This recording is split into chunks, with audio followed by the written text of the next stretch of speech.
وإن له لحافظين দারুল আমিন ideal মাদ্রাসা কর্তৃক আয়োজিত কিরাত হিফজ সম্মেলন ও তাফসির মাহফিলের আজকের অনুষ্ঠানের সম্মানিত সভাপতি, বগুড়ার কৃতি সন্তান, প্রখ্যাত মুফাসসিরে কোরআন, আমার অত্যন্ত প্রিয় ভালোবাসার মানুষ, আপনাদেরও প্রিয় মানুষ, মাওলানা আব্দুল্লাহ আল আমিন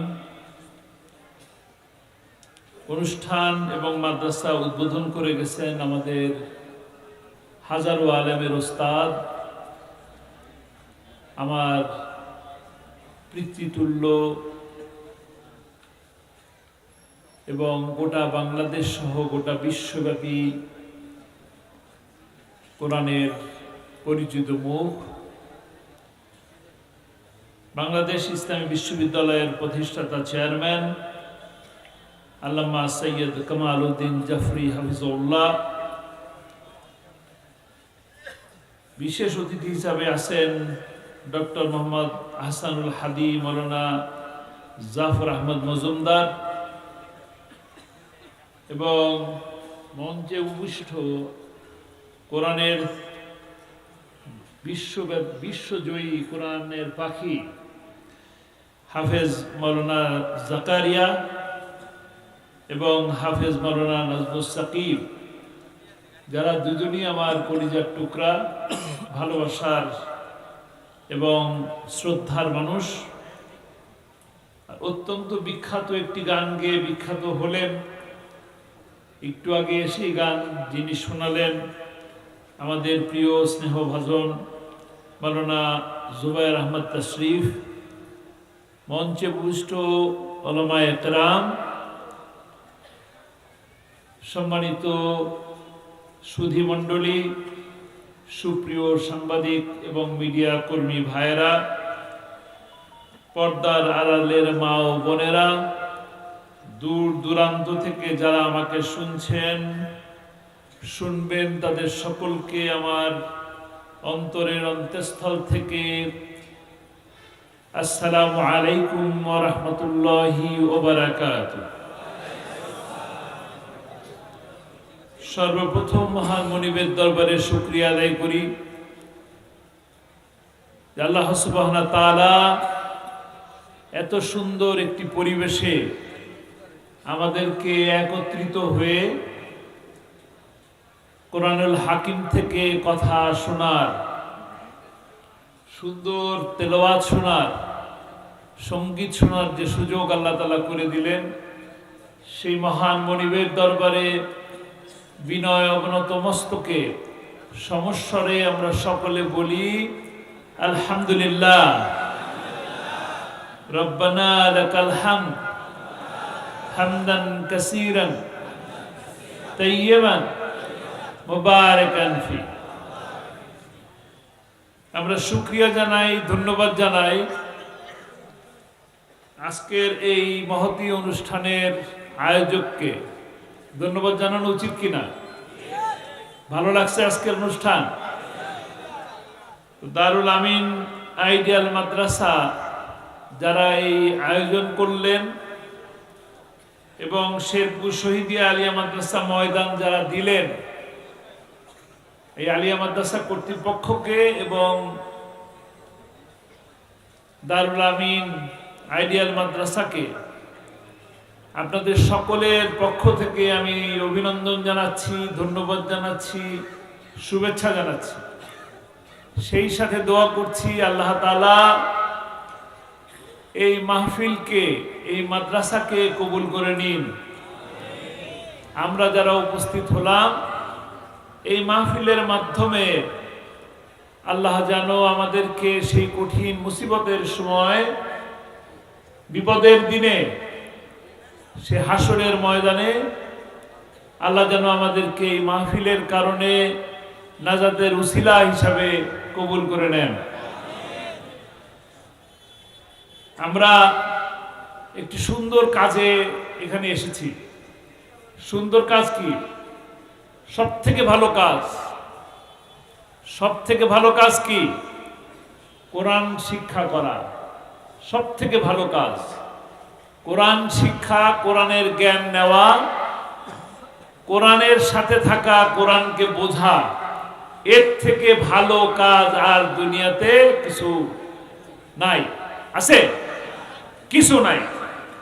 আমরা সেই সব থেকে উত্তম, সব থেকে শ্রেষ্ঠ কাজ কোরআনের শিক্ষা দেওয়া হবে এমন একটি মাদ্রাসায় এসেছি, যে মাদ্রাসাটি আগামীকাল থেকে ভর্তি শুরু হবে, যেখান থেকে আমি তো দোয়া করি যেখান থেকে কোরআনের পাখি একে একে তৈরি হবে। কি বলেন? আপনারা আপনাদের এই যে ভাই বসা আছে আব্দুল্লাহ আল আমিন, বগুড়ার মানুষ, কিন্তু গোটা বাংলাদেশে এমন কেউ আছে যে চিনে না? গোটা বাংলাদেশের সমস্ত মানুষ আজ আব্দুল্লাহ আল আমিন কারি, মাওলানা, আল্লামা নামে চিনেন। চিনেন কিনা? এরকম একজন মানুষ এই মাদ্রাসা থেকে আরো তৈরি হোক, তা আপনারা চান কিনা? সেই সাথে ছোট্ট করে যদি এইভাবে বলি যে আপনারা কোরআনের পাখিকে ভালোবাসেন? কোরআনের পাখিকে? আল্লামা সাঈদী নাকি? কোরআনের পাখি আরো হোক, এটা কি চান? চান? শব্দ তো মনে হয় না সবাই চান। সবাই চান? আলহামদুলিল্লাহ।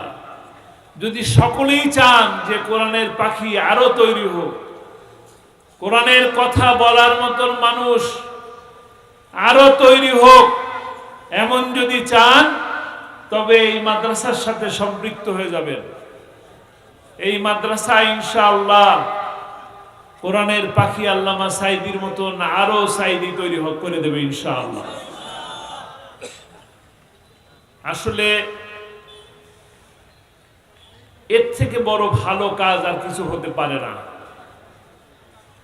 আজকে আমরা যে এখানে উপস্থিত হলাম, আল্লামা সাঈদীর নাম শুনলেই আপনারা স্লোগান দেন, আল্লামা সাঈদীর নাম শুনলেই চোখে পানি আসে, আল্লামা সাঈদীর নাম বললেই হৃদয়ে কাঁপন ওঠে।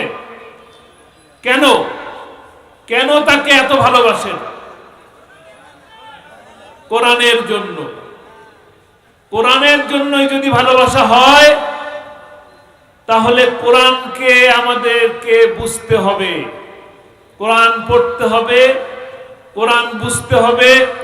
কোরআনের যে দাওয়াত, আপনার প্রিয় মানুষ কোরআনের পাখি টেকনাফ থেকে তেতুলিয়া, রূপসা থেকে পাথুরিয়া, যে ব্যক্তিটি নিরন্তর ছুটে চলেছে মানুষের দরবারে, ময়দানে ময়দানে কোরআনের কথা বলার জন্য, হাজারো বাধা উপেক্ষা করে, ঝড় ঝঞ্ঝাকে উপেক্ষা করে, মানুষের বন্দুকের গুলিকে উপেক্ষা করে, তারপরও যায় যে ব্যক্তিটি কোরআনের দাওয়াত মানুষের কাছে পৌঁছে দিয়েছে, সেই মানুষটিকে আপনারা ভালোবাসেন, ঠিক কিনা? ভালোবাসেন সেই মানুষটিকে। আবার একইভাবে কোরআনের কথা বলার কারণে, কোরআনের দাওয়াত দেওয়ার কারণে, কোরআনকে মানুষ ভালোবেসে তার কথাকে মান্য করে, পছন্দ করে, সহস্রাধিক অমুসলিম তার হাতে ইসলাম ধর্ম গ্রহণ করেছে। অনেক মানুষ ভালোবাসেন, অনেক মানুষ পছন্দ করে না। কারা পছন্দ করে না? রামবাং নাস্তিকেরা পছন্দ করে না। রামবাং নাস্তিকেরা পছন্দ করে না বলে 13টা বছর তাকে কারাগারে বন্দী থাকতে হয়েছে। 13টা বছর বন্দী রেখেই তারা ক্ষান্ত হয় নাই। আমার তো বগুড়ার মানুষের প্রতি ভালোবাসা বেশি, কারণ এই বগুড়ায় 28শে ফেব্রুয়ারিতে আল্লামা সাঈদীর রায়ের বিপক্ষে, বিরুদ্ধে যে প্রতিবাদ করেছে, সেই প্রতিবাদ সারা বিশ্বে ছড়িয়ে গেছে। অসংখ্য মানুষের জীবনের বিনিময়ে সেই সময় তারা সেই ফাঁসির রায়কে কার্যকর করতে পারে নাই। বগুড়ার মানুষের অনেক রক্ত এই জমিনে আছে কোরআনের জন্য, কোরআনের পাখির জন্য। আমি তো চাই বাংলাদেশের সর্বপ্রথম কোরআন প্রতিষ্ঠা, কোরআনের রাজ প্রতিষ্ঠা যদি হয় তবে এই বগুড়া থেকেই যেন হয়।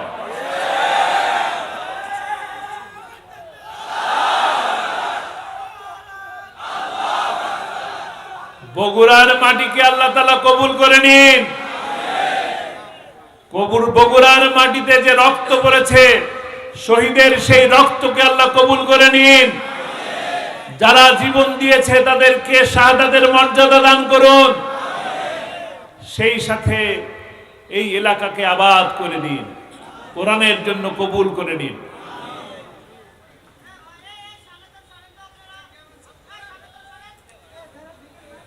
আপনারা যারা বসার জায়গা পাবেন তারা মেহেরবানি করে বসে নেবেন, কারণ পিছনের লোকরা আবার দেখতে পায় না, শুনতে পায় না, অসুবিধা হয়। দেখার মধ্যে কথা শোনার মধ্যে দেখতে পারলে বেশি ভালো লাগে নাকি? এখন দেখার সুযোগ করে দিন, আপনিও আনন্দ পান আর অন্যকেও আনন্দ পেতে দিন। তো কোরআনের এই মাহফিল থেকে আমার দাওয়াত থাকবে, আমার সর্বশেষ কথা থাকবে, যে কোরআনের পাখিকে আপনারা ভালোবাসেন, ভালোবাসার কারণ ছিল কোরআন, আর আমরা যেন সেই কোরআনকে ধরতে পারি, ধারণ করতে পারি। কোরআনকে ধারণ করে আল্লামা সাঈদী রাহিমাহুল্লাহর মতো কোরআনের দাওয়াত যেন আমি মানুষের বাসায় পৌঁছে দিতে পারি।